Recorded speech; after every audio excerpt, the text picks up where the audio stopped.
श्रेयो भूयात् सकलजनानां श्रेयो भूयात् सकलजनानां श्रेयो भूयात् सकलजनानां श्रेयो भूयात् सकलजनानां.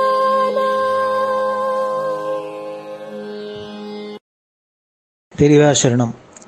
மைத்ரீம் பஜத. பாடியவர் குமாரி சிவஸ்ரீ ஸ்கந்தபிரசாத்.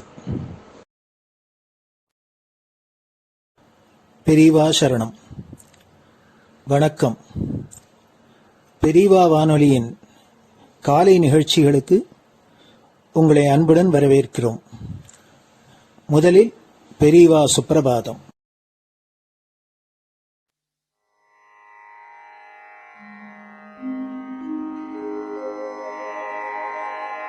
श्री महालक्ष्मी संतान स्वामीनाथ दयानिधे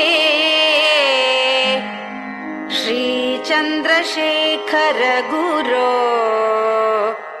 भवतु ते सुप्रभातम्. श्री महालक्ष्मी संतान स्वामीनाथ दयानिधे श्री चंद्रशेखर गुरो भवतु ते सुप्रभातम्.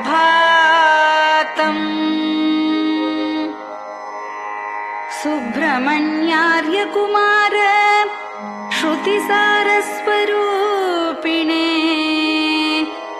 भगवच्छंकराचार्य भवतु ते सुप्रभातम्. सुब्रह्मण्यार्य कुमार श्रुतिसारस्वरूपिणे भगवच्छंकराचार्य भवतु ते सुप्रभातम्.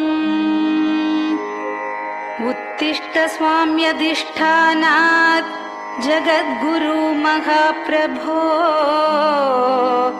कामकोटिमठेशाय भवतु ते सुप्रभातम्.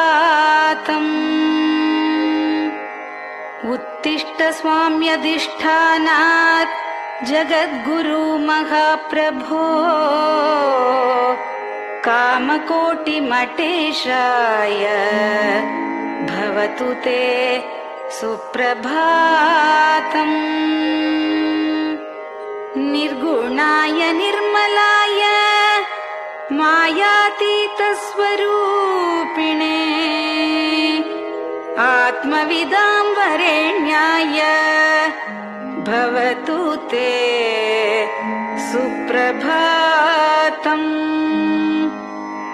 निर्गुणाय निर्मलाय मायातीतस्वरूपिणे आत्मविदां वरेण्याय भवतु ते सुप्रभातम्.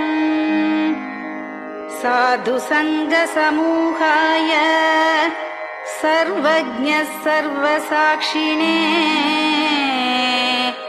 सत्यधर्म शरीराय भवतु ते सुप्रभातम्. साधु संग समूहाय सर्वज्ञ सर्वसाक्षिणे सत्यधर्म शरीराय भवतु ते सुप्रभातम्. वेदशास्त्र सुरक्षार्थं सन्न्यासतिलकान्विते शीघ्रमागच्छ भगवन् देहि मे दिव्यदर्शनम्. वेदशास्त्र सुरक्षार्थं सन्न्यासतिलकान्विते समग्रमागच्छ भगवन् देहि मे दिव्यदर्शनम् निराहारविनिद्राय निर्मोहाय निरञ्जन अप्राकृतशरीराय त्रैलोक्यं मङ्गलं कुरु निराहारविनिद्राय निर्मोहाय निरञ्जन अप्राकृतशरीराय त्रैलोक्यं मङ्गलं कुरु सम्पूर्णकल्याणगुण सच्चिदानन्दमद्गुरो अत्यद्भुतचरित्राय त्रैलोक्यं मङ्गलं कुरु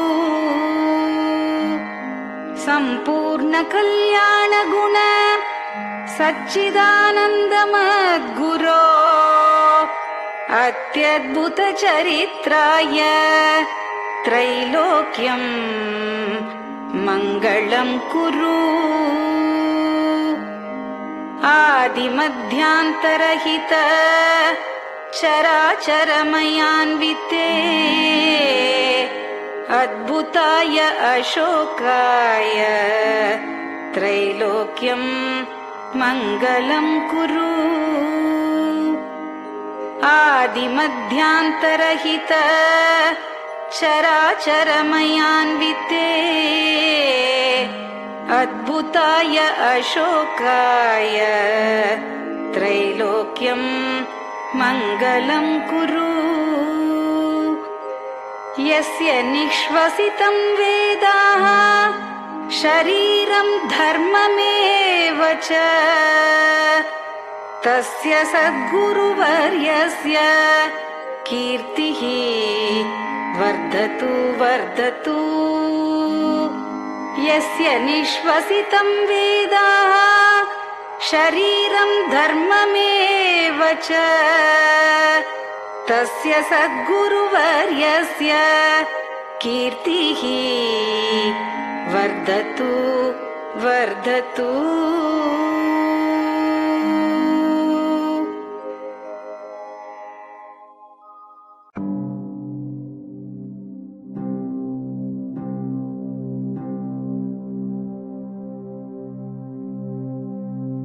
हर हर शङ्कर जय जय शङ्कर हर हर शङ्कर जय जय शङ्कर हर हर शङ्कर जय जय शङ्कर हर हर शङ्कर हर हर शङ्कर जय जय शङ्कर हर हर शङ्कर जय जय शङ्कर हर हर शङ्कर जय जय शङ्कर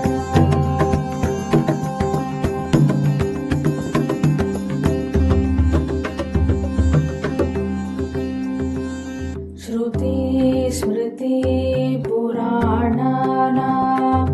आलयं करुणालयं नमामि भगवत्पादं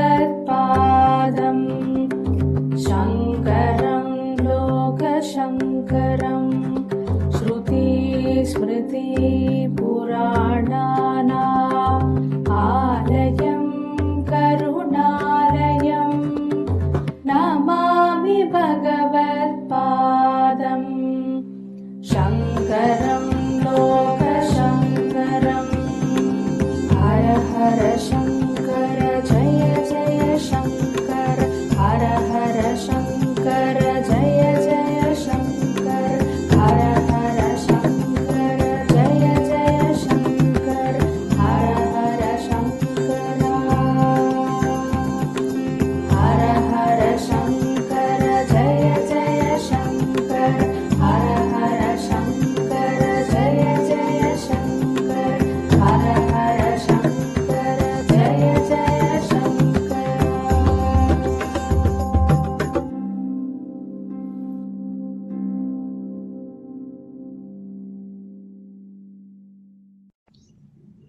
பெரியவாச்சரணம்.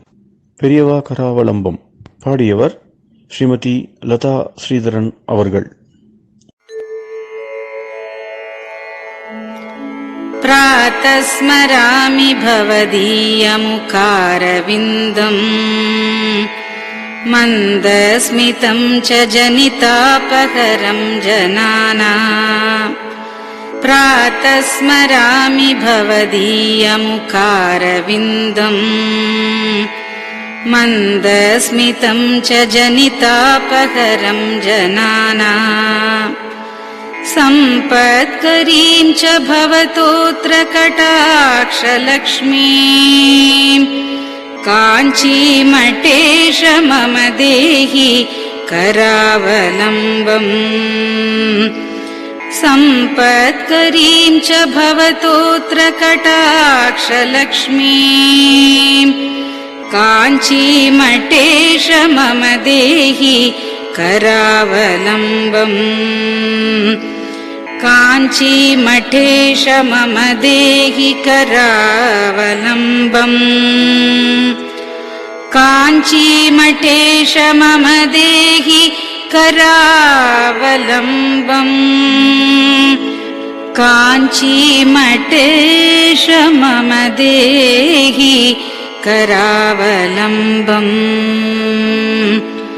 प्रातः स्मरामि कलिदोषहराणि यानि हृद्यानि दिव्यमधुराणि मनोहराणि प्रातः स्मरामि कलिदोषहराणि यानि हृद्यानि दिव्यमधुराणि मनोहराणि वाक्यानि तेऽध्यवदनाम्बुजनिर्गतानि काञ्चीमठेश मम देहि करावलम्बम् वाक्यानि तेऽध्यवदनाम्बुजनिर्गतानि काञ्चीमठेश मम देहि करावलम्बम्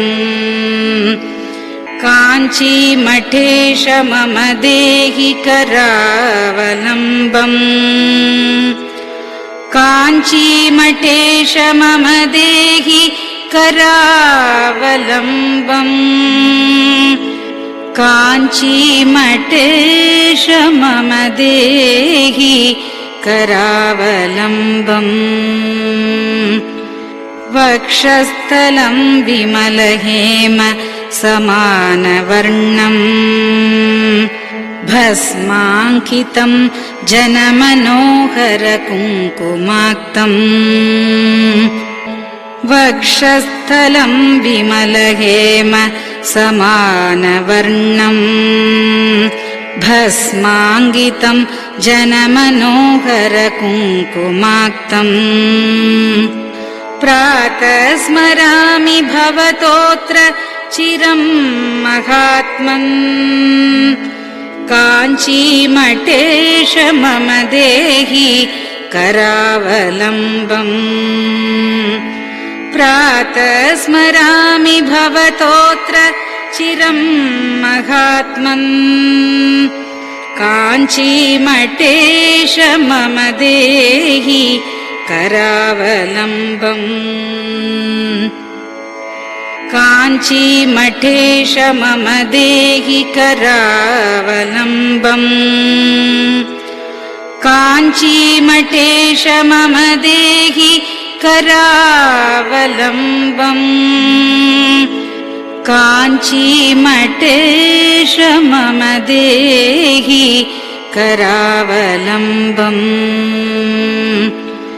मत्तेभतुल्यगमनं च निरीक्ष्यतेऽद्य यात्वावनान्तरमनन्तगजाश्च लीनाः मत्तेभतुल्यगमनं च निरीक्ष्यतेऽद्य यात्वावनान्तरमनन्तगजाश्च लीनाः प्रातः स्मरामि गजराजगतिं तवेदम्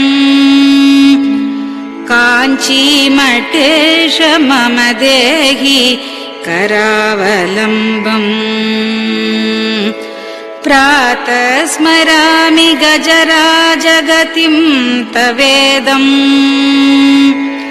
काञ्चीमठेश मम देहि करावलम्बम् काञ्चीमठेश मम देहि करावलम्बम् काञ्चीमठेश मम देहि करावलम्बम् काञ्चीमठेश मम देहि करावलम्बम् दक्षेण दण्डमवलम्ब्य सदैतरेण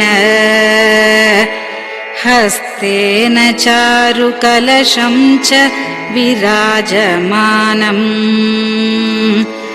दक्षेण दण्डमवलम्ब्य सदैतरेण हस्तेन चारुकलशं च विराजमानम् रक्ताम्बरं च तव चारु कटिं स्मरामि काञ्चीमठेश मम देहि करावलम्बम् रक्ताम्बरं च तव चारु कटिं स्मरामि काञ्चीमठेश मम देहि करावलम्बम् काञ्चीमठेश मम देहि करावलम्बम् काञ्चीमठेश मम देहि करावलम्बम् काञ्चीमठेश मम देहि करावलम्बम् विस्मृत्य दोषमखिलं च ममापराधम् त्रातुं च याध्य भगवन् कृतबद्ध दीक्षा विस्मृत्य दोषमखिलं च ममापराधम् त्रातुं च याध्य भगवन् कृतबद्ध दीक्षा प्रातः स्मरामि यति पुङ्गवतेऽनुकम्पाम् काञ्चीमठेश मम देहि करावलम्बम्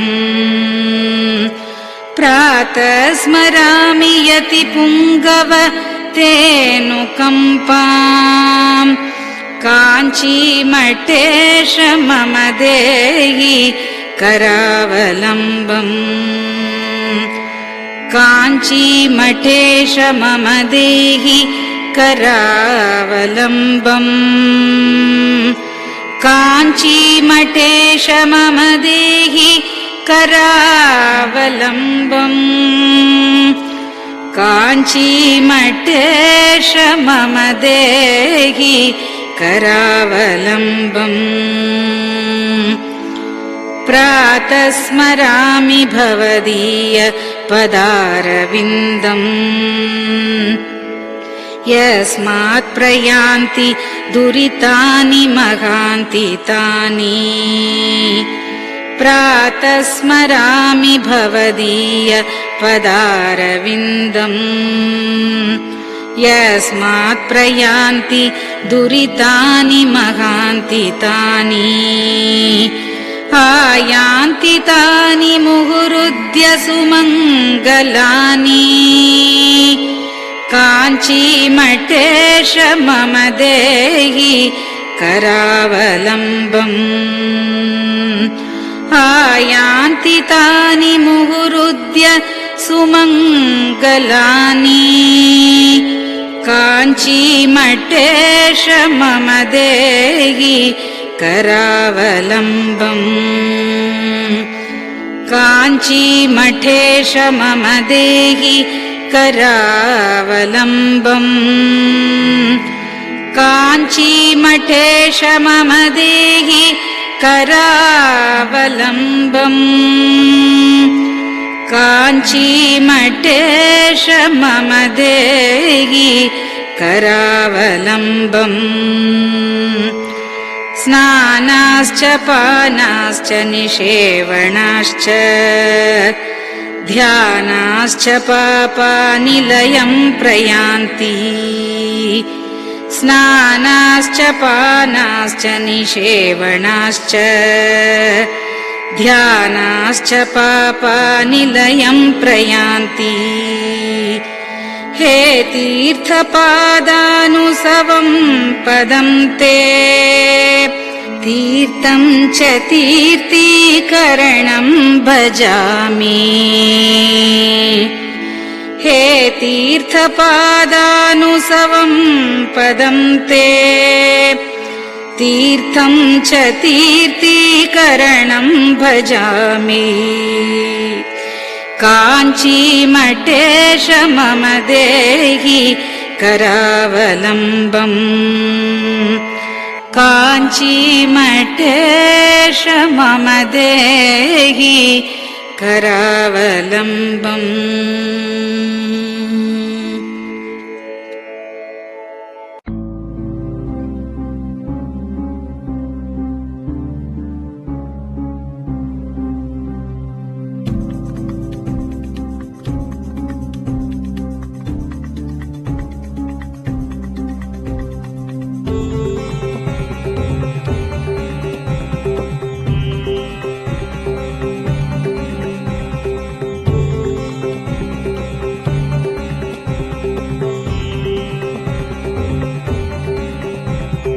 चन्द्रशेखर पाहि मां चन्द्रशेखर रक्ष मां चन्द्रशेखर पाहि मां जय चन्द्रशेखर रक्ष मां हर हर शम्भो शिव शिव शम्भो हर हर शम्भो शिव शिव शम्भो हर हर शम्भो शिव शिव शम्भो हर हर शम्भो शिव शिव शम्भो चन्द्रशेखर पाहि मां चन्द्रशेखर रक्ष मां चन्द्रशेखर पाहि मां जय चन्द्रशेखर रक्ष मां हर हर शम्भो शिव शिव शम्भो हर हर शम्भो शिव शिव शम्भो हर हर शम्भो शिव शिव शम्भो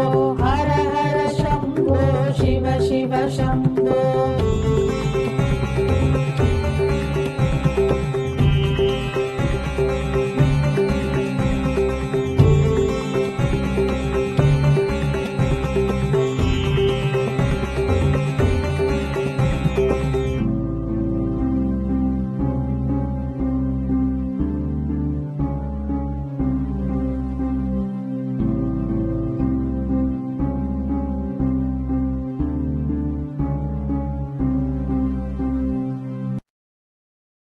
பெரியவா சரணம்.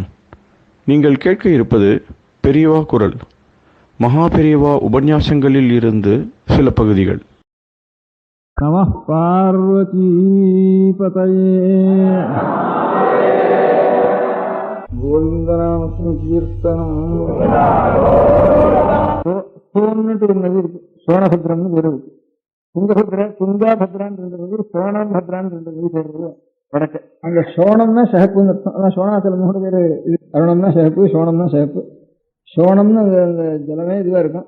அதுல கல் நிறைய வந்து கிடக்கும். இதுல அந்த கல்லெல்லாம் அதுல சிகப்பு, நல்ல சிகப்பு கல், சிந்தூரங்கல் மாதிரி அவ்வளவு கல் சிகப்பா இருக்கும். அதனுடைய விஷயத்துல நான் கூட நேராக போயிருந்தேன். நான் கூட நிறைய பொறிக்கொண்டு வந்திருக்கேன். அதுதான் பிள்ளை விக்னேஸ்வரர். அந்த கல்ல இருந்தால் விக்னேஸ்வரர் வைக்கிறது.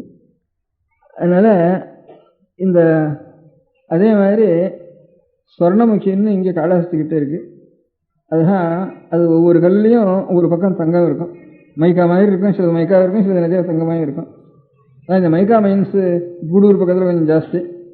அதனால தான் அங்கேருந்து அந்த சுவர்ணமுகி நதியில் இந்த தங்க ரேக்கா இருக்க முடியாத மைக்காவும் இருக்கும், சில தங்கமாயும் இருக்கும். அதில் இப்போ கோலார் கோல் ஃபீட்ஸ் அங்கேருந்து வரதா இருந்தாலும் தங்கமும் கலந்து வரும். அங்கே அதுலேருந்து அந்த பிராந்தத்தில் இருக்கிறதெல்லாம் அப்படி சில கல்லில் தங்கம் பாதி இருக்கிறது அம்பாள் சொர்க்கம். அது சுவர்ணமுகின்னு. இந்த சுத்த ஸ்பட்டிகம் இங்கே வல்லம்னு ஒரு ஊர் இருக்கு இருக்க தஞ்சாவூர்லேருந்து. கலெக்டர் ஆஃபீஸ் எல்லாம் வல்லத்தில் தான் வச்சுருக்கு, தஞ்சாவூர் கலெக்டர் ஆஃபீஸு. அந்த ஊரில் வஜ்ரதீர்த்தம்னு ஒரு தீர்த்தம் இருக்குது. அது எல்லாரும் கார்த்திகை ஞாயிற்றுக்கிழமை விசேஷமாக ஸ்நானம் பண்ணுவேன். தீர்த்தம்னா வெட்டினது இல்லை, இது இயற்கையிலேயே அமைஞ்சிருக்கு. ஒரு பெரிய ராக் பாறைகள்லாம் அமைஞ்சிருக்கு. அந்த ஊரில் எங்கே பார்த்தாலும் இந்த பழைய நாளில் இந்த இதெல்லாம் மூக்கநாடி இந்த ஸ்பெக்டிகல்ஸ் வரத்துக்குள்ளே வந்து வல்லத்துக்கல்ல தான் பெபிள்ஸ் வல்லத்துக்கல்ல தேய்ச்சி அப்போ மூக்கநாடி போட்டுட்டு வழக்கம். வல்லத்தில் தான் கல், அந்த ஸ்பட்டிக கல் கிடைக்கும்னு. அந்த ஸ்பட்டிக கல்லையே முத்திரதாக இருந்தால் அதுக்கு வைரம். மரத்தில் முத்தினது வைரம் ஒல்லி உள்ள இருக்குது. இந்த மாதிரி ஸ்பட்டிக கல்லில் முத்தினதுக்கு வைரம்னு விஷயமாக வரும். அதுக்கப்புறம் அது வேலை செஞ்சுதானா வைரம்னு இருக்கு. வைரம்னா மரத்தினுடைய நடுவில் வைரம் பாஞ்சு போச்சுன்னு சொல்றது. அந்த மாதிரி இந்த ஸ்பட்டிக கல்லில் ரொம்ப நாளாக இருந்து வைரம் பாஞ்சு போயிட்டு தானே அதுக்கு காதில் போட்டுக்கிற வைரம்னு வேறு. அந்த மத்தியில் இருக்கக்கூடிய ஸ்பட்டிக நிலையில் இருக்கிறது தான் சூரியன் வேறு. ஏன்னா ஸ்பட்டிகத்தை தான் சூரியக்கிரணம் விழுந்து அதுக்கப்புறம் அது அதனுடைய தாகசக்தி எல்லாம் உண்டாருது, கன்வெர்ஜ் ஆகிறது ரேஸ் எல்லாம். அந்த மாதிரி ஸ்பட்டிகம் சூரியன். இந்த சோனபுத்திரில் இருக்கக்கூடியான சில பிள்ளையார், சொர்ணமுகரில் இருக்க முடியானது அம்பாள். ஒன்றுக்கும் கைகால் வச்சு உருவமே கிடையாது, உருவமெல்லாம் தியானம் பண்ணிக்க வேண்டியதான் பஞ்சாயத்து பூஜையில்.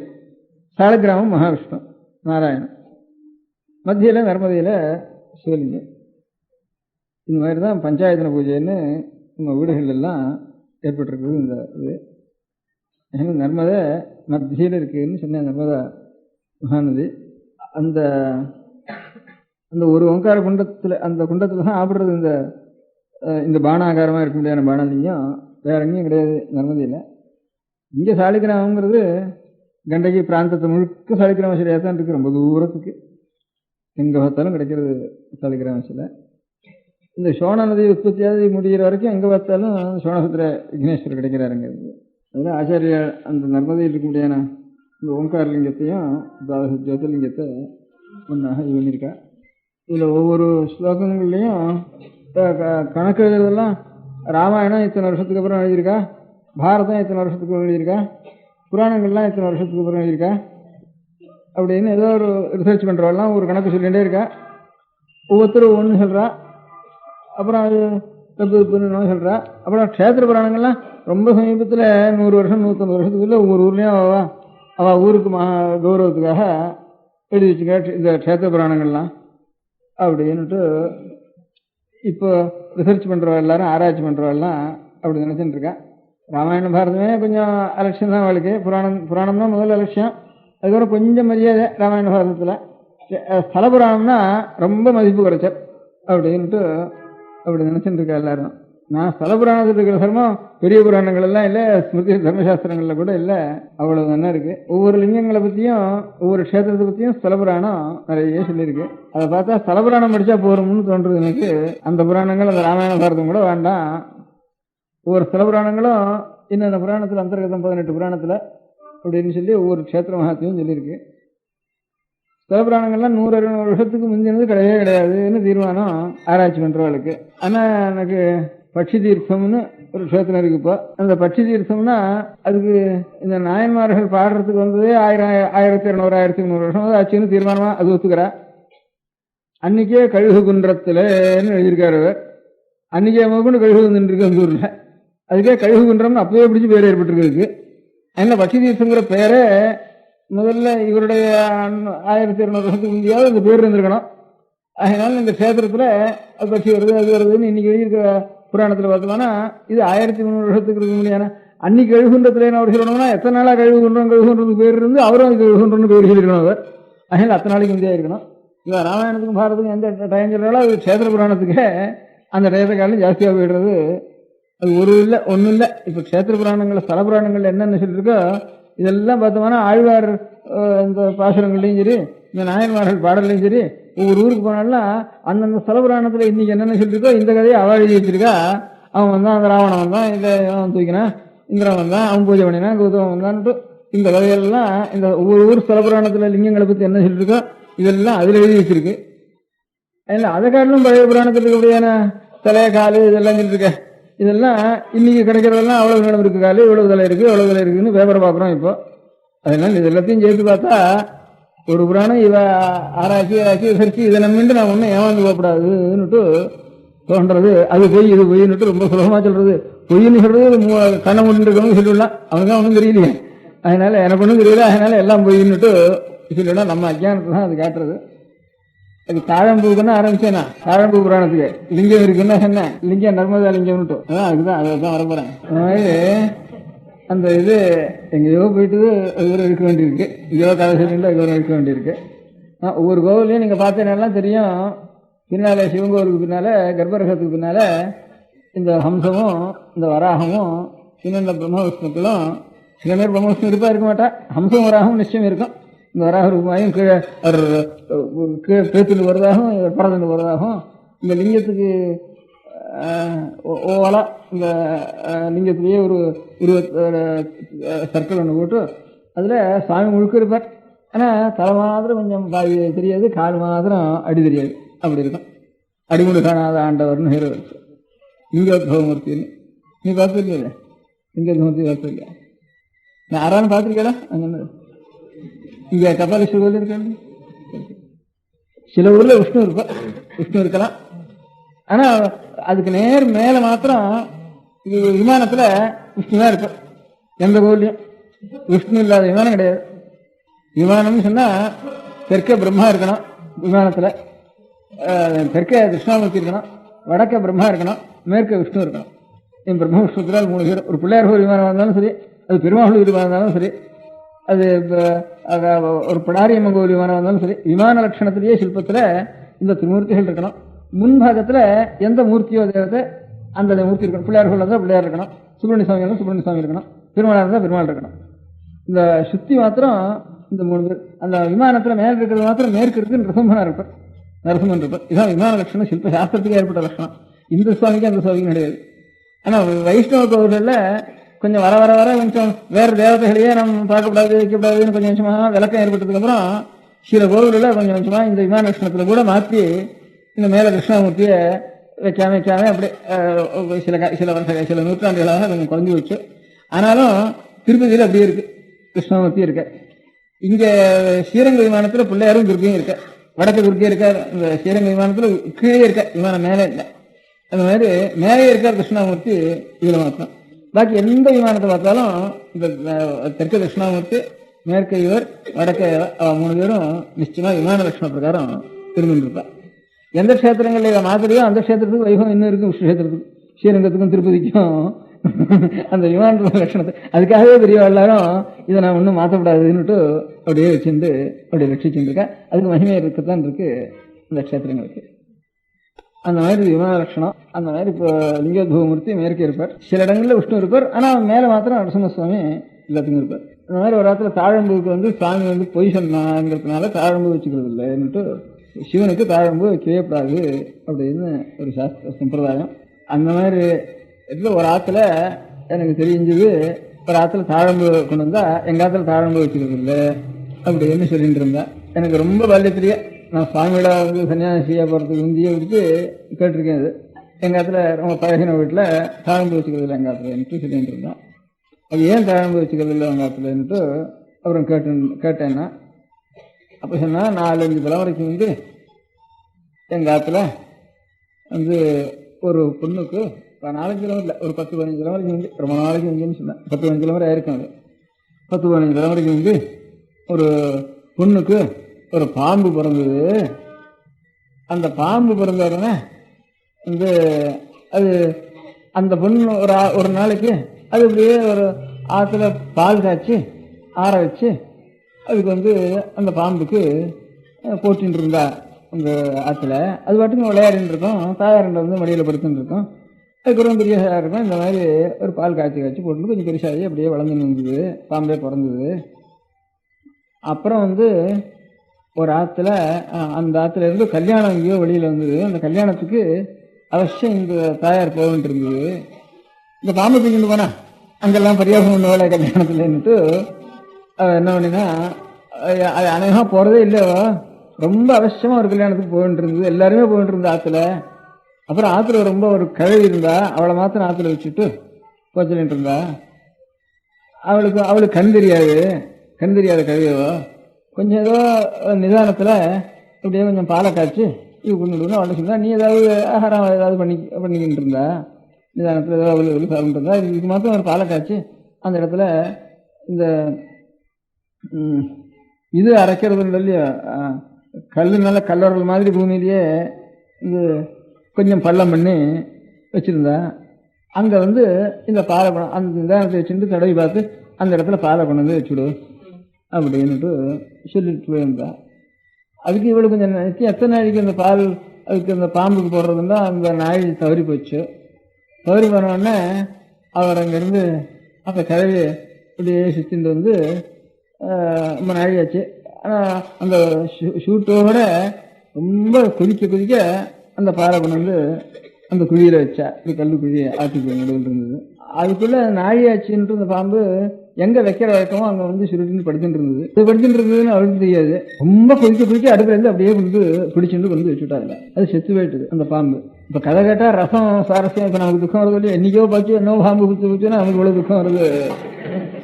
இந்த கதைங்கிறதுல எதுக்கு நாம் அழகிறதுக்காக நாம் வளருவோம். இன்னைக்கு இந்த ரசம்ங்கிறது நவரசம்ங்கிறதுல சுகரசம்ங்கிறது தனியாக இந்த கவிதைகள் இருக்கிறதுங்கிறப்ப அப்போ அனுபவிக்கிறப்போ இந்த துக்கத்தோட ஆனந்தம் இருக்கு. இது கேட்கறப்போ ஆனந்தமா இருக்கு, ஆனந்த சமயத்தோட துக்கம் வருது. இதுதான் ரசம்னு பேருங்கிறது. இந்த ரசத்தான் ரொம்ப டெஃபினேஷன்லாம் போட்டிருக்கோம் அலங்கார சாஸ்திரத்துல. நவரசம்னா என்ன, அதனுடைய மூர்ச்சைன்னா என்ன அப்படிங்கிறது ஒவ்வொன்றுக்கும் லட்சணம் சொல்லி, அது ஆனந்தமா, துக்கமா, கோபமா, தாபமா, பயமா. பயம்னு ஒரு ரசம் தான் நவரசத்துல. கோபம்னு ஒரு கௌரவம்னு ஒரு ரசம் தான், வீரம்னு ரசம் தான். ஆனா இவ்வளவையும் ஆனந்தம் ஒன்று கலந்துருக்கு. இது கேட்டுட்டோம் போனோம்னா ஆனந்தம் இருக்கு நமக்கு, ஆனா ஆனந்த மத்தியில் ஒரு துக்கம் வருது அப்படின்னுட்டு இப்படி எல்லாம் இதனுடைய லட்சணங்கள்லாம் சொல்லியிருக்கா இந்த அலங்கார சாஸ்திரத்திலேயே. நவரசத்தினுடைய லட்சணமே இதெல்லாம் நீங்களும் சொல்லியிருக்கா. இவ்வளவும் கடைசியில் அந்த மூர்த்தி அப்போ பாக்கி ஒரு விஷயம் தெரியாம எல்லாம் மறந்து சித்தம் ஒரு ஏகாக்கிரப்படுறது அந்த சமயத்துல. அந்த ரசத்தை அந்த ரசம் அப்படியே ஸ்திரப்பட்டாதான் பிரம்மானந்தம் பேரு, ஆனந்த ரசம் பேரு, இப்படின்னு நீள சாந்த ரசம் பேரு. இப்படி எல்லாம் லட்சணம் சொல்லி கொண்டு போய் கடைசியில சித்தம் லயப்படுறதுக்காகத்தான் இவ்வளவும் நவரசங்கள்னு கடைசியில முடிச்சிருக்கேன். உதாரணம் தானே, நமக்கு இப்போ துக்கம் வரதா சட்டுன்னு அந்த துக்கத்துக்காக சென்னை போனது. பாம்பு செத்து போச்சு. அவளுக்கு அங்கே சொப்னமாச்சு, இந்த மாதிரி பாம்பு சொல்கிற மாதிரி, நான் இப்படி இந்த கதவை இந்த மாதிரி கொண்டு வச்சுட்டா, நான் செத்து போயிட்டேன், நீ உடனே என்னை எடுத்துக்கு தாழங்காட்டில் கொண்டு போய் எரிச்சிட வேண்டியது. தாழங்காட்டில் கொண்டு வச்சுட்டு என்னுடைய ஞாபகத்துக்காக உங்கள் வம்சத்தில் பிறந்த பெண்களுக்கு, வாக்கப்படுற பெண்களுக்கும், உங்கள் ஆற்றுல வாக்கப்படுற பெண்களுக்கும், வாழ்க்கைப்படுற பெண்களுக்கும் இனிமேல் தாழம்பு வச்சுக்கூடாது என்னுடைய ஞாபகத்துக்காகன்னுட்டு சொல்லியிருந்தான்னுட்டு கதை சொன்னாவ. நான் ரொம்ப நாளாக அந்த கதை கேட்டுருக்கேன். அதுக்கப்புறம் அந்த வீட்டிலேருந்து நான் ரொம்ப நாளைக்கு இது கதை கேட்டு ஒரு 20-30 வருஷத்துக்கு அப்புறம் அந்த வீட்டிலேருந்து ஒரு செப்பேடுன்னு கொண்டு வந்தா. இந்த செப்பேட்டில் அவளுக்கு ஒன்றும் தெரியாது, இருந்தது ஒரு செப்பேடு இந்த வீட்டில். இந்த திருவண்ணாமலை பக்கம், போலூர் திருவண்ணாமலை பக்கத்தில் ஒரு வீடு அது. அந்த அந்த செப்பேட்டில் இப்போ இருக்கிறவர்களுக்கு ரொம்ப தலைமுறைக்கு கிருஷ்ணதேவராயருக்கு அடுத்த அச்சுதேவராயர் விஜயநகர ராஜா இருந்தார். அவர் நாளில் ஒரு செப்பேடு. இதெல்லாம் பேப்பர் எழுத வேண்டிய விஷயம் இல்லை, இந்த கதையெல்லாம் இன்னைக்கு கதையே உபயோகம் இல்லை.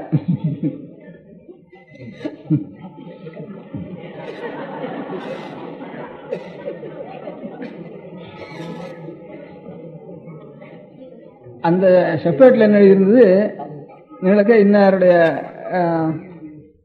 108 பிராமணால் போட்டு அவ பேரெல்லாம் போட்டு, அவ என்ன வேதம் படித்தவா, இவ்வளோ சாஸ்திரம் படித்தவா அப்படின்னு போட்டு, அவளுக்கெல்லாம் நிலம் ராஜா இத்தனை நிலம் கொடுத்துருக்கான் அவளுக்கு அப்படின்னு எழுதியிருக்கு. அந்த நாள்லாம் ராஜாவை கொடுக்குறதுன்னா சில சத்திரிய ராஜாக்கள் உண்டு, சூத்திர ராஜாக்கள் உண்டு. சூத்திர ராஜாக்களாக இருக்கிறவா அந்த நாள் ரொம்ப சிஷ்டாலா, ரொம்ப நியமமாக இருக்கிறவா சூத்திர ராஜாக்கள் இருந்தாலன்னா இவளுக்கு ஒரு பயம், அவள் வாங்கிக்குவாளோ சத்திரியாளாக இருந்தால் வாங்கிக்குவா, அல்லது சூத்திராளாக இருந்தால் வாங்கிக்குவாளோ வாங்கிக்க மாட்டாளோன்னு இப்படி ஒரு பயம் அவளுக்கு ராஜாக்களுக்கு. இப்போ அப்படிதான் இந்த நகரத்தாரெல்லாம் இந்த இது பண்ணுற காலத்தில், அன்னதான சத்திரமாகன்ற காலத்தில் நாம் போட்டோம்னா ரொம்ப சிஷ்டாலா யோக்கியாலாக இருக்கிற சாப்பிடுவாளோ சாப்பிட மாட்டாளோன்னுட்டு இப்போ நகரத்தார் அன்னதான மன்றத்துலலாம் ஆரோ ஒரு பிராமணனுக்கு அந்த நிலத்திலெல்லாம் தானம் பண்ணிவிட்டு அவன் திரும்பி எழுதி வைக்கிற மாதிரி எழுதி வச்சு அப்படியே தான் அநேக அன்னசத்திரங்களை அப்படியே தான் இப்போ எழுதி வச்சிருக்கா. இப்போ இருக்கிற நகரத்தார்னால கூட நாம் அதுக்கு ஒரு அபசாரமாக இருந்தால் கூட பாத்திரம் வாங்கக்கூடாது அப்படின்னுட்டு. அதே மாதிரி அந்த ராஜாக்கள் நாளில் பழைய நாளில் என்ன, ஒரு பிராமணனுக்கு இவ்வளவு நிலத்தையும் கொடுத்துடுறது. அந்த ஒரு பிராமணனுக்கு கொடுத்துட்டு அவன் என்ன பண்ணுவான், இத்தனை பேருக்கு 108 பேருக்கு நான் தானம் பண்ணினேன்னுட்டு அவன் எழுதுவான். அவனுக்கு சாஸ்திர பிரகாரம் ஒருத்தர் இடத்துல இருந்து பிரதிக்கிரகம் வாங்கிடுவானா அதுல முக்கால்வாசி இது பண்ணிட்டுவானா, தானம் பண்ணிட்டுவானா இவனுக்கு பிரதிக்கிற தோஷமும் போயிடுறது. அவளுக்கு இவனிடத்துல எது வாங்கிறதுன்னு வந்து தவிர இன்னத்தினத்துல அவன் பார்த்து சத்வாத்திரமோ இல்லையோ ராஜா அப்படின்னு ராஜ பிரதிகிரகங்கிறதுக்கே ஒரு தோஷம் உண்டு தனியா. ஜாதியை தவிரவே ராஜா இடத்துலயே வாங்கப்பட தனி க்ஷத்திரிய இடத்துல வாங்கினாலும் வாங்கினா ராஜா இடத்துல வாங்கக்கூடாது. ராஜா எத்தனையோ தப்பு எல்லாம் பண்ணியிருப்பான், அதனால அவனோட ராஜ பிரதிகிரகம் வாங்கப்படாதுன்னு அப்படி ஒரு தோஷம் உண்டு. பிரதிகிரகமே தப்புன்னு உதவ வச்சுக்குவா. அதுவே அவங்க தியாகிர் வாழ் கூட்டாளி ராஜா கூட்டால கூட எவன் கூப்பிட்டா கூட மாட்டேன்னு அப்படி சொல்லிட்டு இருந்தா. சில பேர் பார்த்துக்குவா, அவனுடைய குணாகுணங்களை பார்த்துக்குவா. அதெல்லாம் பார்த்து பெரியவாளா இருக்கிறா வந்து அங்கீகரிப்பாளோ அங்கீகரிக்க மாட்டாளோங்கிறதுக்காக ஒரு உத்தமமான பிராமணனை பார்த்து ரொம்ப சிஷ்டனா பார்த்து அவனுக்கு கொடுத்து அவனுக்கு அந்த பிரதிகிற தோஷம் வாங்கின தோஷம் வராமல் இருக்கிறதுக்காக இப்படி எல்லாம் பண்ணி அந்த செப்பேட்டில் இப்படி எல்லாம் இருந்தது. இந்த பிராமணனுக்கு எல்லாம் கொடுத்துட்டோம். அவன் 108 பேருக்கு இவன் தானம் பண்ணி கொடுத்தான் அப்படின்னு அதில் எழுதியிருந்தது. அதில் எழுதின உடனே வந்து அந்த இப்போது 108 பேரும் காணும் இப்போ அந்த ஊரில். ஆனால் மனையனே நிவேசனம் இந்த கிணறு அதெல்லாம் மாத்திரம் இருக்கு நிலக்க. இவன் ஒரு வீடு தான் இருக்கு. கடைசியில் 6 வாங்கினானோ அந்த வம்சத்தினுடைய ஒரு வீடு தான் இப்போ பாக்கி இருக்கு. அந்த வம்சம் எப்படி தெரியுதுன்னாட்டா ஒவ்வொருத்தருக்கும் கோத்திரம் போட்டிருக்கு, சூத்திரம் போட்டிருக்கு. இப்போ இருக்கிறவனுடைய கோத்திரம் இருக்குது, சூத்திரம் இருக்கு. அதில் பேர் என்ன இருக்குன்னா இப்போ இருக்கிற தலைமுறையில் இருக்கிறவனுக்கு ஒருத்தனுக்கு ராமச்சந்திரன் பேர் இருக்குது, நாகேஸ்வரன் அப்பனுக்கு ராமச்சந்திரன் பேர், பிள்ளை வரைக்கும் நாகேஸ்வரன் பேர் இப்போ இருக்கு. யஜ்ஞேஸ்வரனுக்கு பேர், நாகேஸ்வரன் பேர், ராமச்சந்திரன் பேர். இதே 3 தலைமுறை தான் சொல்லிட்டு இருக்கு. அதே நாகேஸ்வரம், யஜ்ஞேஸ்வரம், ராமச்சந்திரன் இதே 15 தலைமுறைக்கு வந்து போட்டிருக்கு. இவனுடைய பிள்ளை இவனுடைய பேருன்னு சொல்றப்போ இப்ப எந்த பேர் 3 பேர் இருக்கும் 3 தலைவரில் இதே பேர் தான் அங்க நாகேஸ்வரன் போட்டிருக்கு. நாகேஸ்வரன் போட்டதுனால பாம்புக்காக வச்சுட்டான்னு நான் தீர்மானம் பண்ணி இருக்குது.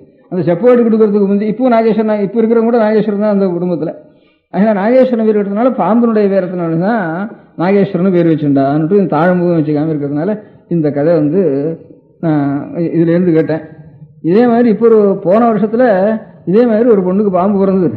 அங்கிருந்து வந்து அப்புறம் செத்து போச்சுன்னு அரோ கொண்டு இதே மாதிரி கொடுங்க அரோ பாலை கொண்டு வச்சா இதே செத்து போச்சுன்னு இப்போ பேப்பர்ல பார்த்தேன். இப்போ ஒரு போன வருஷத்துல ஒரு பொண்ணுக்கு ஒரு பாம்பு பிறந்ததுன்ட்டு. சரி இது கதையா நினைச்சுட்டு இருந்தவன் இது இந்த ஊர்ல இந்த சமாச்சாரம் நான் சொன்ன கதை அவளுக்கு தெரியும் தெரியாது அப்படின்னுட்டு அவளுக்கு தெரியும். பேப்பர்காரன் நான் சொன்ன கதையிலேருந்து எழுதுவோம் இல்லையோ இன்னும் ஊர்ல இந்த பிறந்ததுன்னு அறானு கேட்ட பார்த்த ஞாபகம் இருக்காது. ஒரு பொண்ணுக்கு பாம்பு பிறந்ததுன்னு இப்போ 1 வருஷத்துக்குள்ள பேப்பர்ல பார்த்தேன் எழுதிருந்தது. என்ன மார்வாடி வீட்லையா பாம்பு பிறந்ததா? அந்த மாதிரி இந்த மாதிரி எதுக்காக சொல்றேன், இந்த புராணத்தில் இருக்கிறதுக்கெல்லாம் பேப்பர்ல வந்துருந்து. இப்ப நான் இதே மாதிரி கதையா அப்புறம் பேப்பர்ல வந்துருந்து இந்த மாதிரி புராணத்தை வச்சுட்டு இப்ப சமீபத்தில் கூட வந்தது. ரொம்ப நாளா வந்துட்டு இருக்கு. இப்போ 40,000 வருஷத்தினுடைய எலும்பு இவ்வளவுன்னா அது நில தொடி இருக்கு. அது கேட்ட ஞாபகம் இருக்கும் இல்லை இருக்கும். அது அடிக்கடி வருது. அங்க கிடைச்சது இங்க கிடைச்சதுன்னு அது அடிக்கடி வருதுன்னுட்டு. அதனால இப்ப அந்த நாள் கதையில அத்தனை வருஷம் இருந்தா இத்தனை வருஷம் இருந்தா இத்தனை வருஷம் இருந்தாங்கிறதுக்கு நமக்கு இல்லைங்கிறதுனால அதெல்லாம் பொய்ன்னு நம்ம தீர்மானம் பண்றது நமக்கு தெரிஞ்சுக்கிறதுக்கு யோக்கியது இல்லைங்கிற மாதிரியோட நாம் நிறுத்தணுமே தவிர புராணத்தெல்லாம் பொய்ன்னு சொல்லக்கூடாதுன்னு அதுக்காக சொல்ல வந்தேன். அதே மாதிரி இதில் எழுதியிருக்கார் மதுவனம்னு ஒரு க்ஷேத்திரம் இருக்கு. க்ஷேத்திர புராணத்தில் மதுவனம் தான் இருக்கு. நன்னிலம்னு பேர் இருக்கு. நன்னிலத்துக்கு மதுவனம்னு பேரு. இப்போ நான் போனேன் நடராஜாவினுடைய சன்னிதானத்தில் பெரிய மது தேனட சக்கச்சவைன்னு நடராஜா எவ்வளோ சொல்லும் இவ்வளோ சொல்லும் தேனடை வச்சிருக்கு போவோம். அதில் மதுவனம்னு பேரு. அதில் தேவாரத்தை சொல்றப்போ இந்த மாதிரி சுவாமியுடைய சன்னிதானத்தில் தேனடை இருக்குன்னு அவர் பாடிட்டு போயிருக்கார். தேனடெல்லாம் அவனை பூஜிக்கிறதுன்னு திருக்கண்ணவங்கன்னு ஒரு இருக்கு. அந்த ஊர்லயும் தேனெல்லாம் வண்டுகள்லாம் அவனை பூஜிக்கிறதுன்னு இருக்கு. இப்போ அங்கே போனால் எப்போ பார்த்தாலும் தேனடை வச்சிருக்கு. கர்ப்பகிரகத்தில் இன்னைக்கும் தேனடை வச்சிருக்கு. ஆழ்வார் வாழ்ட்டு போயிருக்காரு. அந்த க்ஷேத்திர புராணத்திலையும் மதுவனம்னு பேர் இருக்கு. இது எல்லாம் பேர் இருக்கு. கழுகுன்றன்னு பேர் இருக்கு. அதனால என்னென்ன க்ஷேத்திர புராணத்தில் இருக்கோ அதெல்லாம் ஒவ்வொரு க்ஷேத்திரத்திலையும் புராணத்தில் இருக்கிறது அவா பாடிட்டு போயிருக்கா. அது 1500 வருஷத்துக்கு குறைஞ்சபட்சம் 1000 வருஷமா இருக்கு. அதுக்கு முந்தி எத்தனையோ 400 வருஷமா இருந்தா தான் கதை வந்து ட்ரெடிஷன் வாழ்க்கை வந்திருக்கும். அதனால இவ ராமாயண பாரதத்துக்கு எத்தனை வருஷம் சொல்றாலும் அத்தனை வருஷம் ஒவ்வொரு ஸ்தல புராணத்துக்கும் அந்த வருஷத்துக்கு குறைச்சலே இல்லை. அதனால அதுக்காலும் பழசா இருக்கணும் தவிர புதுசா இருக்கிறதுக்கு இல்லை. இந்த மாதிரி இந்த மாயவரத்தில் ஒரு ஸ்தல புராணம் இருக்கு. அந்த ஸ்தல புராணத்துல வந்து காசி கேதாரம் எல்லாத்துக்கும் போயிட்டு ஒரு தம்பதிகள் 2 பேர் வந்தா அவ மாயவரத்தில் வந்து ஒருத்தருக்கு இந்த க்ஷேத்திர புராணத்தினுடைய கதையை சொன்னான்னு எழுதியிருக்கு. இந்த காசியில எந்த க்ஷேத்திரத்துக்கு போனாலும் சொன்னா அந்த க்ஷேத்திர புராணத்துல இவா கதையை அங்க சொல்லியிருக்கு. அதனால இதுக்கு ரயிலும் கிடையாது, சவாலும் கிடையாதுப்பா. அப்ப இருக்கிறது ஒவ்வொரு எங்கேயோ ஹிமத் பருவத்தில் இருக்கிற கதைக்கும் நம்ம காவேரி தீரத்தில் இருக்கிற க்ஷேத்திரத்துக்கும் இங்க அதனுடைய பாக்கி அங்க இதனுடைய பாக்கி இப்படி சொல்லியிருக்கு. அதனால இது எல்லாத்தையும் பெருசா சேர்த்து ரிசர்ச் பண்ணினோம்னா ஒண்ணுமே பெரளி இரளின்னு சொன்னோம்னா நமக்கு அஜ்ஞானம் தான் அதுல இருந்து பிரகாசிக்குமே தவிர அதெல்லாம் ஒன்றும் பெரளின்னு தீர்மானம் பண்ண வேண்டாம் அப்படின்னு நான் நினைச்சிருந்தேன் என் மனசுக்கு. அதனால வால்மீகி, வியாசர், ஆச்சாரியார் நிறைய எழுதியிருக்கா. ஒரு பஜகோவிந்தம் கேட்டாலே ஆனந்தமாக இருக்கு நமக்கு. அதனால இவ்வளவு ஆச்சாரியெல்லாம் என்ன புத்தகம், ஆதிசங்கராச்சாரியால் என்ன புத்தகம் பண்ணினாலும் தெரியாது, பாஷ்யம் விஷயம் சரி அது இதுனா தெரியாது. பஜகோவிந்தம் பண்ணினவாருன்னா அவள் தான் ஆச்சாரியா, அது வச்சுக்குவோம். இப்போ பாக்கி புத்தகங்கள்லாம் அப்படி ஒன்றா போட்டோம். பஜகோபம் பண்ணினா சங்கராச்சாரியால்னு அது ஒன்று தீர்மானம் பண்ணிக்கலாம்.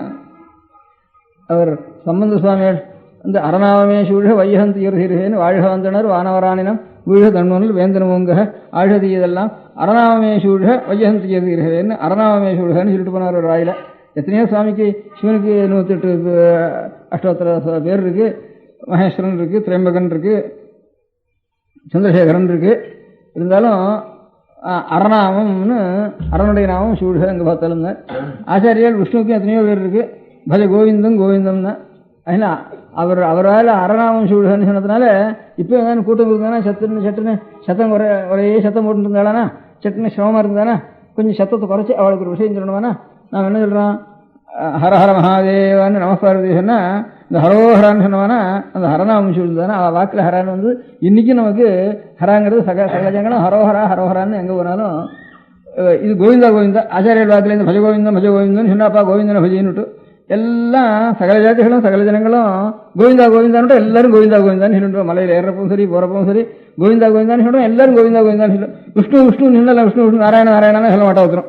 கோவிந்தா கோவிந்தான்னு சகல ஜனங்களும் லட்ச ஜனங்கள் கோவிந்தா கோவிந்தான்னு சொல்லிருக்காரு. இப்போ என்ன ஆச்சாரியர் வாக்கிலேருந்து பஜ கோவிந்தம்னு வந்தது. ஒரு ஹரோஹரான்னு சொல்லுவோம்னா எல்லா ஜனங்களும் சொல்லிடுவா. இந்த ஹரோஹரா கோவிந்தா கோவிந்தா தான் நம்ம ரட்சிக்கிறது. இவ்வளவையும் நமக்கு ஒரு பகவான் இருக்காருங்கிற ஞாபகத்தில் இந்த ஹரோஹராவும் கோவிந்தா கோவிந்தம். அநேகமாக இப்போ சுப்பிரமணிய சுவாமி கோவிலுக்கு போனாலும் ஹரோஹரா தான்.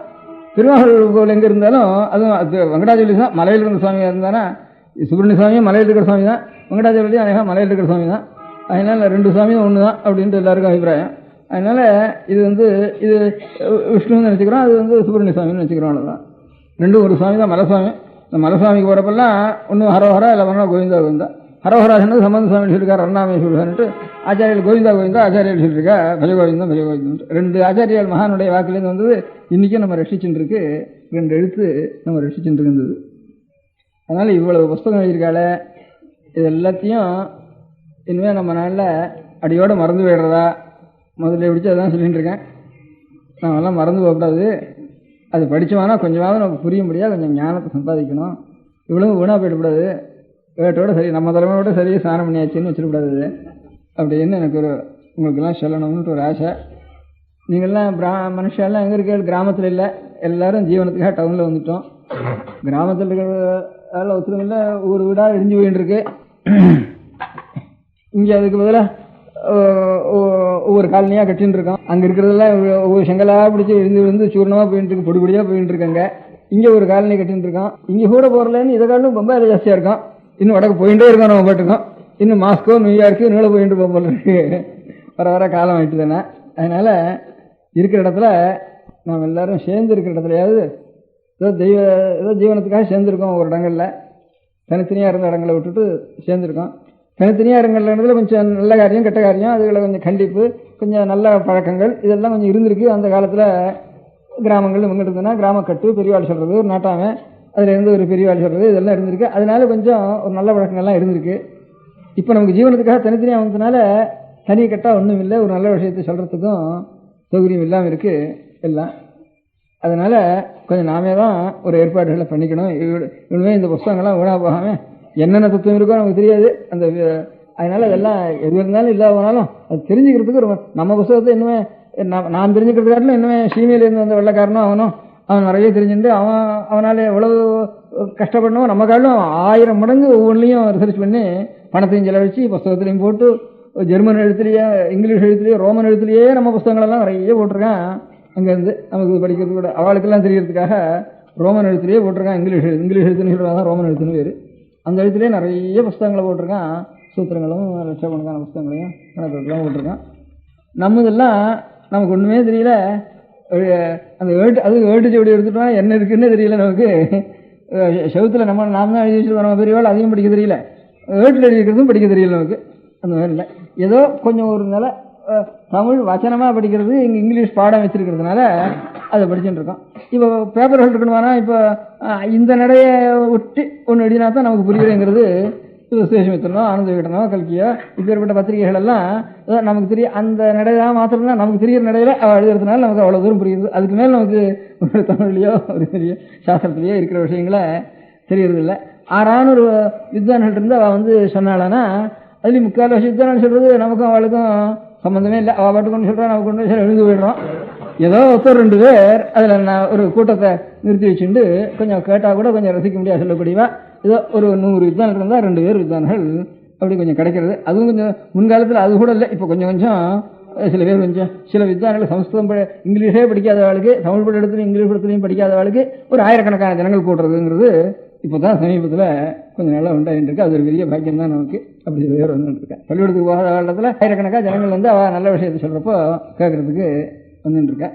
அதனால இதெல்லாம் வெறும் விட்டுறக்கூடாது அப்படின்னு ஒரு ஆசை எனக்கு. அதனால ஒவ்வொரு இடத்துலையும் ஒரு பொண்டுகள் தான் எனக்கு முதல்ல கொஞ்சம் அவளுக்கு கொஞ்சம் இப்போ கொஞ்சம் சாவகாசம் இருக்கு. அவள் எல்லாரும் உத்தியோகத்துக்கு போயிட்டு இல்லைன்னா அதுக்கப்புறம் அவள் கூட சாவகாசம் இருக்காது. இன்னொரு 1/4 பேர் தான் இப்போ போயிருக்கா உத்தியோகத்துக்கு, இன்னும் 3/4 பேர் உத்தியோகத்துக்கு போகல. அந்த அதுக்குள்ள வந்து கொஞ்சம் ஒரு 10 பேர் அங்கங்கே பக்கத்தில் இருக்கிறவா சேர்ந்து ஒரு 10 நாள் சங்கம்ங்கிறது கூட தப்பு தான், இருந்தாலும் இதுக்காக பண்ணிக்க வேண்டியிருக்கு ஒரு தோஷத்தினுடைய நிவர்த்திக்காக அந்த 10 பேர் ஒரு சங்கமாக சேர்த்துக்கிறது.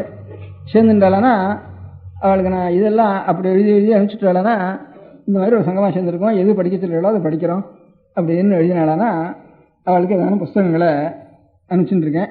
தமிழில் பழைய புஸ்தகங்களும் நமக்கு என்னதுன்னு கொஞ்சம் புரிய முடியாகவும், இல்லை சாஸ்திரங்களையும் சம்ஸ்கிருதத்திலையும் கூடியான புஸ்தகங்களையும் அவள் தெரிஞ்சு கொள்ள முடியாகவும் கொஞ்சம் சின்ன சின்ன புஸ்தகங்களாக போட்டு சொல்லிக் கொடுக்குற வாக்கு இல்லாமனா கூட இப்போ ஹிந்தி இங்கிலீஷு இதெல்லாம் தானே கற்றுக்கிறதுன்னு சில புஸ்தகங்கள் போடுறா.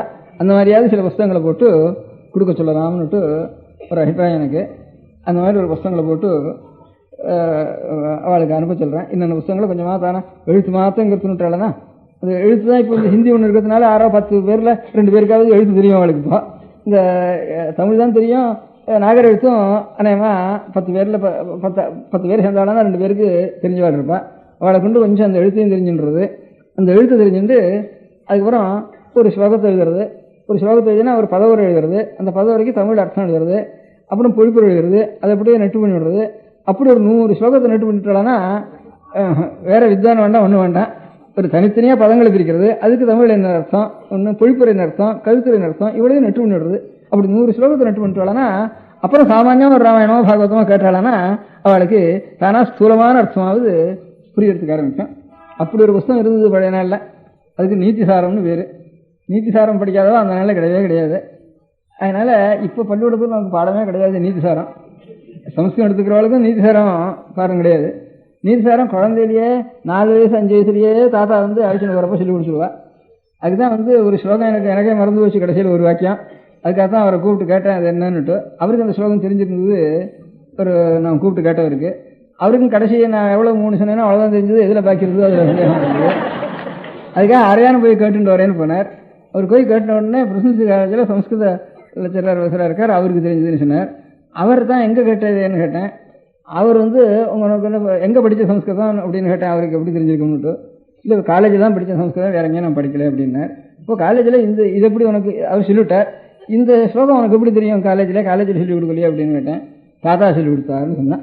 அதனால் தாத்தா சொல்லி கொடுத்தா இதெல்லாம் வர வழக்கங்கிறது எனக்கு குழந்தைகளுக்கு இப்படியே போகிறப்போ வரப்போ அழிச்சுன்னு வரப்போ காலமே விடியாலம்புற அப்படியே குழந்தைகளை வச்சுட்டு விளையாடுறப்போ அப்படிலாம் இல்லை ஸ்நானத்துக்கு எனக்கு போகிறப்போ அதுகளுக்கு யூதிட்டு இதை விட்டு அழிச்சுட்டு வர வழக்கம் அந்த நாளில். கொஞ்சம் குளிக்க வச்சு இல்லை ஸ்நானம் பண்ணுறப்போ கொஞ்சம் குளிப்பாட்டி குழந்தைகளுக்கு கொஞ்சம் யூதிட்டு அழிச்சுட்டு வர வழக்கம். அப்போல்லாம் சொல்லி கொடுத்துட்டே வருவா வழக்கம்.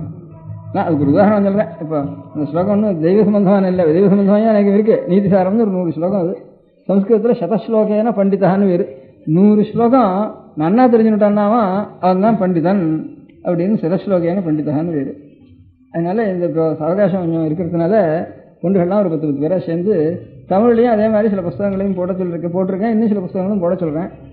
தமிழ்லையும் நல்ல செய்திகளை எடுத்து கொஞ்சம் பழைய செய்திகளும் நல்ல மகாகவிகளுடைய வாக்கியங்களை எடுத்து அதையும் எடுத்து அதுக்கும் அர்த்தம் சம்ஸ்கிருதம் எப்படி அர்த்தம் சொல்கிறதோ அதே மாதிரி பதமாக பிரித்து அதுக்கு என்ன அர்த்தம் சொல்லி அப்படி ஒரு 100 ஸ்லோகம் மட்டும் அப்புறம் இலக்கணம் படிக்காமல் அது வேணும். அது இலக்கணம் படித்து வித்வானில் இருக்கிறோம் வேறு பாடம் சொல்கிறா வேலை இருக்கட்டும். நமக்கு விஷயம் தெரியறதுக்கு இந்த புத்தகத்தில் என்னடா இருக்குதுன்னு தெரியறதுக்கு இந்த மாதிரி ஒரு 100 ஸ்லோகமும் நம்ம தெரிஞ்சுட்டோம்னா அது நெட்டு பண்ணிட்டோம்னா நமக்கு அப்புறம் எந்த விஷயமும் நமக்கு கேட்கறதுக்காக தெரியும். முதல்ல அவள் ஏதாவது மகாவித்வானில் இருந்து சொல்லிட்டு வந்தாலும் நமக்கு கேட்கறதுக்காக நல்லா தெரியும். அந்த மாதிரி பண்ணணும், எல்லாரும் படிக்கணும் அப்படின்னுட்டு ஒரு அபிப்பிராயம். தமிழ்நாட்டில் படிக்கவே கூடாதுன்னு தான் சாஸ்திரம். இப்போ வேறு வழி இல்லையே எதுக்கு, அதனால் அவள் தானே படிக்கிருக்கா. அதனால் அவளை கொஞ்சம் பண்ணி சொல்லலாம். நம பார்வதி பதயே. பெரியவா சரணம். அடுத்த நிகழ்ச்சி நித்திய குரு பாதுகா பூஜை. शुक्लां भरदरं विष्णुं शशिवर्णं चतुर्भुजं प्रसन्नवदनं ध्यायेत् सर्वविघ्नोपशान्तये. ममोपात्त समस्त दुरितक्षयद्वारा श्री परमेश्वर प्रीत्यर्थं गुरुप्रसाद सिद्ध्यर्थं गुरुप्रीत्यर्थं गुरुपादपूजाम् अद्य करिष्ये. गुरुब्रह्मा गुरुर्विष्णुर्गुरुर्देवो महेश्वरः गुरुः साक्षात् परब्रह्म तस्मै श्रीगुरवे नमः. अपारकरुणासिन्धुं ज्ञानदं शान्तरूपिणं श्रीचन्द्रशेखरगुरुं प्रणमामि मुदान्वहम्. सदाशिवसमारम्भां शङ्कराचार्यमध्यमाम् अस्मदाचार्यपर्यन्तां वन्दे गुरुपरम्पराम्. எல்லோரும் குருவை பெரிவாளை தியானம் பண்ணிண்டு அர்ச்சனை பண்ணுவோம். அஷ்டோத்திரம். பெரியவா அஷ்டோத்திரம் பல அஷ்டோத்திரங்கள் இருக்கு. அதுல எளிமையா சுலபமா எது இருக்கோ அதை நான் இப்ப சொல்றேன். எல்லோரும் இதை கேட்டுண்டே திருப்பி சொல்ல முடிஞ்சுபா சொல்லி சொல்லி பெரிவாளுக்கு பாதத்துல ஒவ்வொரு புஷ்பத்தை அர்ச்சனை பண்ணலாம். ओम श्री कांची कामकोटि पीठाधीश्वराय नमः. श्रीमत् चंद्रशेखरेन्द्र सरस्वती गुरुभ्यो नमः. संन्यासाश्रम शिखराय नमः. काषाय दंडधारिणे नमः. सर्वपीठापहारिणे नमः. स्वामिनाथ गुरवे नमः. करुणासागराय नमः. जगदाकर्षण शक्तिमते नमः. सर्वचराचर हृदयस्थाय नमः. ओम भक्त परिपालक श्रेष्ठाय नमः. धर्म परिपालकाय नमः. श्री जयेन्द्र सरस्वत्याचार्याय नमः. श्री विजयेन्द्र सरस्वती पूजिताय नमः. शिवशक्ति स्वरूपाय नमः. भक्ताभीष्ट प्रदायकाय नमः. ब्रह्मण्य पोषकाय नमः. ब्रह्म विष्णु शिवैक्य स्वरूपाय नमः. कांची क्षेत्रवासाय नमः. कैलाश शिखरवासाय नमः. स्वधर्म परिपोषकाय नमः. चातुर्वर्ण संरक्षकाय नमः. लोकरक्षण संकल्पाय नमः. ओम ब्रह्मनिष्ठापराय नमः. सर्वपापहराय नमः. धर्मरक्षक संतुष्टाय नमः. भक्तार्पितधन स्वीकर्त्रे नमः. सर्वोपनिषत् सारज्ञाय नमः. सर्वशास्त्रगम्याय नमः. सर्वलोक पितामहाय नमः. भक्ताभीष्ट प्रदायकाय नमः. ब्रह्मण्य पोषकाय नमः. नानाविध पुष्पार्चितपदाय नमः. रुद्राक्ष क्रीडधारिणे नमः. भस्मोद्दोलित विग्रहाय नमः. सर्वज्ञाय नमः. सर्वचराचर व्यापकाय नमः. अनेक शिष्य परिपालकाय नमः. मनश्चाञ्चल्य निवर्तकाय नमः. अभयहस्ताय नमः. भयापहाय नमः. यज्ञपुरुषाय नमः. यज्ञानुष्ठान रुचिप्रदाय नमः. यज्ञसम्पन्नाय नमः. यज्ञसहायकाय नमः. यज्ञफलदाय नमः. यज्ञप्रियाय नमः. उपमानरहिताय नमः. स्फटिक तुलसी रुद्राक्ष हारधारिणे नमः. चातुर्वर्ण समदृष्टये नमः. ऋग्यजुस्साम अथर्वणादि चतुर्वेद संरक्षकाय नमः। दक्षिणामूर्तिस्वरूपाय नमः। जाग्रत् स्वप्न सुषुप्ति अवस्थातीताय नमः। कोटिसूर्यतुल्य तेजोमय शरीराय नमः। साधुसंग संरक्षकाय नमः। अश्वगज गोपूजा निर्वर्तकाय नमः। गुरुपादुक पूजातुरन्तराय नमः। कनकाभिषिक्ताय नमः। स्वर्णबिल्वदलपूजिताय नमः। सर्वजीवमोक्षदाय नमः। मूकवाक्तान निपुणाय नमः। नेत्रदीक्षादानाय नमः। द्वादशलिङ्गस्थापकाय नमः। गानरसप्रियाय नमः। ब्रह्मज्ञानोपदेशकाय नमः। सकलकलासिद्धिताय नमः। चातुर्वण्यपूजिताय नमः। अनेकभाषासम्भाषण कोविताय नमः। अष्टसिद्धिप्रदायकाय नमः। ओम श्री शारदामठसुस्थिताय नमः। नित्यान्नदानसुप्रीताय नमः। प्रार्थनामात्रसुलभाय नमः। पादयात्राप्रियाय नमः। नानाविधमतपण्डिताय नमः। श्रुतिस्मृतिपुराणज्ञाय नमः। देवयक्षकिन्नरकिंपुरुषपूज्याय नमः। श्रवणानन्दकरकीर्तये नमः। दर्शनानन्दाय नमः। अद्वैतानन्दभरिताय नमः। अव्याजकरुणामूर्तये नमः। शैव वैष्णवादिमान्याय नमः। श्रीशङ्कराचार्याय नमः। दण्डकमण्डलोहस्ताय नमः। वीणामृदङ्गसकलवाद्यनाथस्वरूपाय नमः। रामकथारसिकाय नमः। वेदवेदांग आगमादि सकलकला सतस्प्रवर्तकाय नमः। हृदय गुहाशयाय नमः। शतरुद्रीय वर्णितस्वरूपाय नमः। केदारेश्वरनाथाय नमः। अविद्यानाशकाय नमः। निष्कामकर्मोपदेशकाय नमः।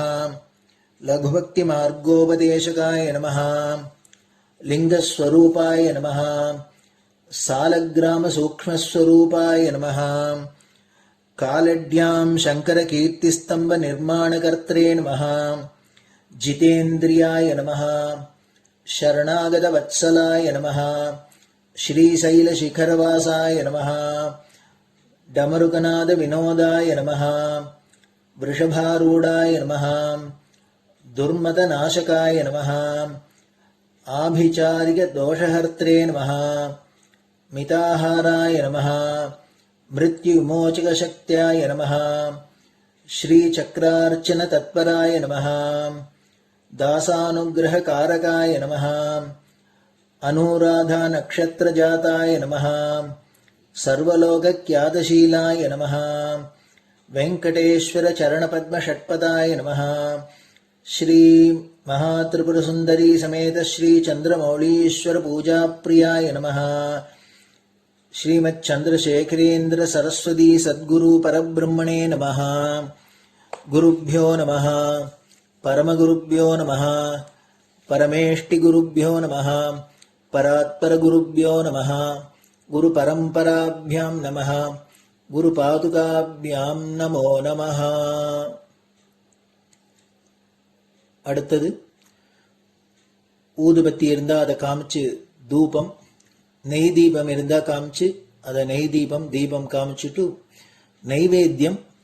நைவேத்தியம் வெத்தலைப்பாக்கு பழம் இதுலேருந்து ஆரம்பிச்சு அவளுக்கு எது சௌரியமோ அதுபடி நைவேத்தியம் பண்ணலாம்.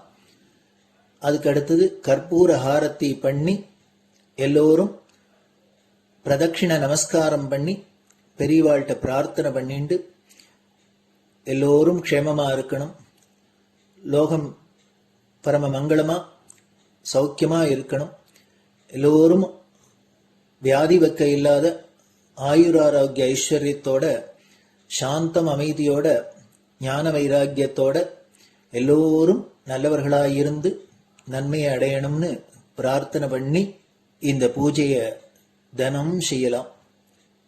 குரு பிரம்மா குருர் விஷ்ணுர் குருர் தேவோ மகேஸ்வரः குரு சாட்சாத் பரபிரம்ம தஸ்மை ஸ்ரீ குரவே நமः.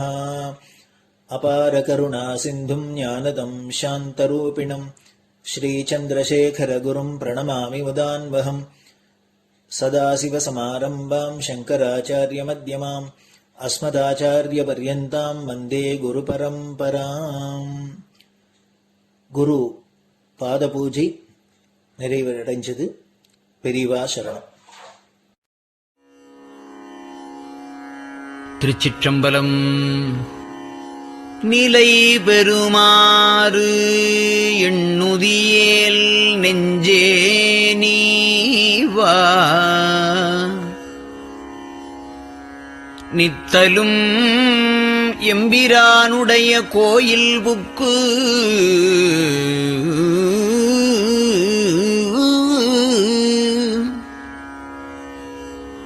புலர்வதன் முன் அலகிட்டு மெழுக்குமிட்டு பூமாலை புனைந்து ஏத்தி புகழ்ந்து பாடி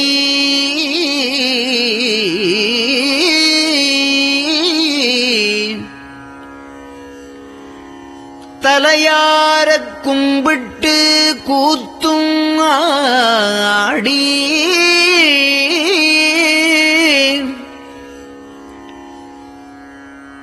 சங்கரா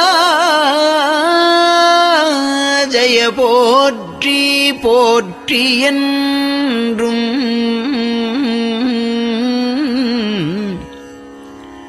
அலைபுனல் சேர் செஞ்சடையம் ஆதி என்றும் ஆரூரா என்றென்றே அலரானில்லே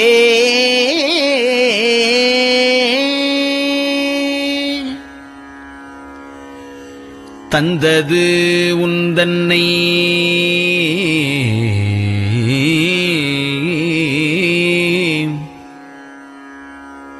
கொண்டது எந்தன்னை சங்கரா ஆர்கோலோ சதுரர் அந்தம் ஒன்றில்லா ஆனந்தம் பெற்றேன்.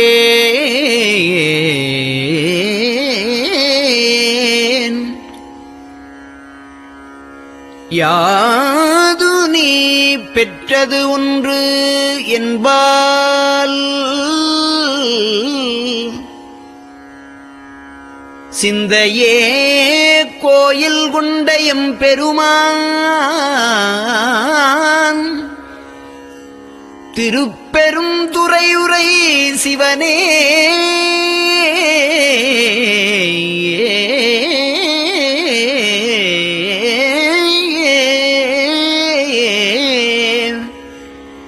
எந்த ஈசா உடல் இடம் கொண்டாய் யான் இதற்கு இலன் ஓர் கைமாறே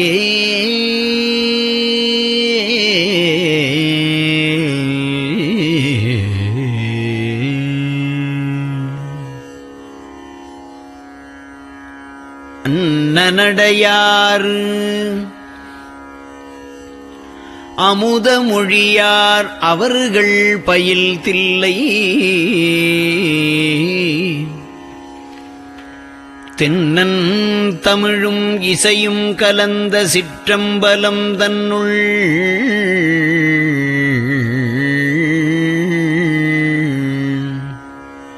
பொன்னும் மணியும் நிறந்த தலத்து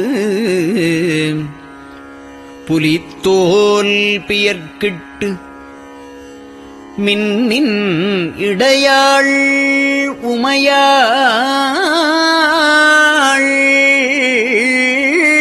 காண விகிர்தன்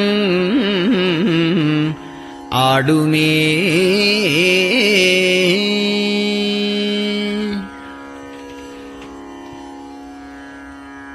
நெட்டையிலா உடல் நீத்து என்னை ஆண்ட நிகரிலா வண்ணங்களும்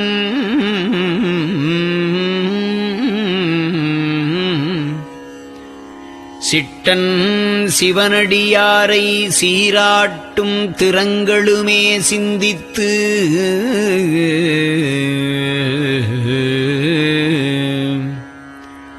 அட்டமூர்த்திக்கு என் அகம் நெகவூரும் அமிழ்தனுக்கு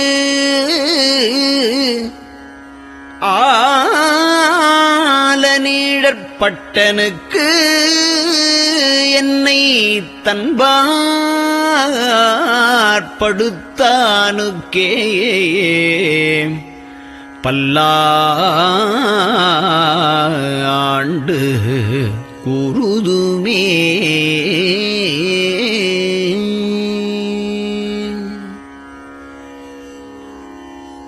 நெஞ்சம்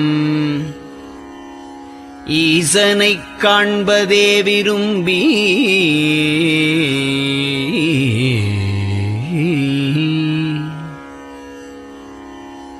நிரந்தரம் திருவாக்கினில் நிகழ்வது அஞ்செழுத்துமே ஆக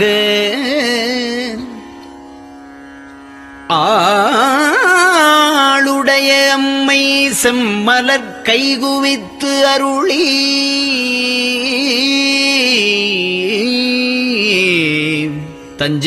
தஞ்சமாகி அரும் தவம் புரிய தரிப்பரே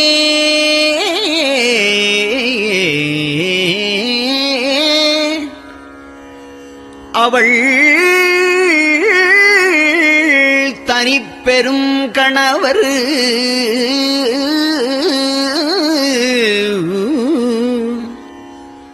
வஞ்சம் நீக்கிய மாவின் மூலத்து வந்து தோன்றினார் மலைமகள் காண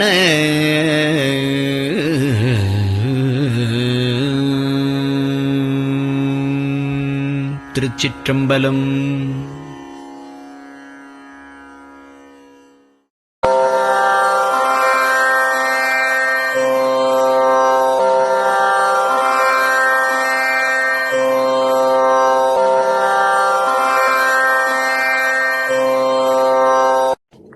பெரியவா சரணம்.